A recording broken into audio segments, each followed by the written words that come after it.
লাঠিম ঘোরাতে পারো আমাকে কিন্তু কমেন্ট করে অবশ্যই জানাবে। আর যে পারো না সে আমার ভিডিওটা দেখে শিখে নেবে। তো আমি এবার লাঠিম ঘোরানো শুরু করব। দেখো একটা লাঠিম নিয়ে নিয়েছি, তারপর এই জায়গায় একটু গিট লাগিয়ে দিয়েছি। এরপর এই দেখো এইভাবে করে আমি এইভাবে এরকম টাইট করে এখানে লাগিয়ে দিলাম। এরপর এই জায়গায় দড়িটা লাগিয়ে দেবো। দেখো আগের মতোই কিন্তু আছে, এটা খুলে যায়। যদি খুলে যায় এটা তাহলে কিন্তু লাঠিমটা ঘুরবে না।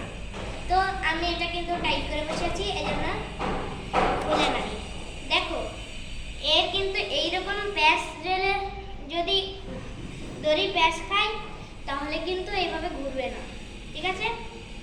তো আমি এইবার দেখো আমার লাঠিমটা প্যাচ লাগানো হয়ে গেছে। এবার দেখো এই যে এইটা আছে না, এইটা এইভাবে এই আঙুলতে ধরে এই এই দুই আঙুল আছে না, এই মোটা আঙুলটা হচ্ছে এইখানে দিবা, এখানে দিয়ে চাপ মেরে ধরে রাখবা।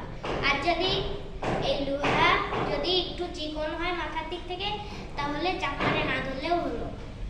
এরপর এইভাবে দিয়ে এইটা এইভাবে ধরবা।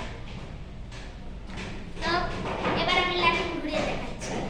দেখো আমি প্রথম লাঠিম ঘোরানো শিখছি, তো তোমাদের সাথে শেয়ার করব বলে তাই তোমাদের সাথে একটু শেয়ার করলাম।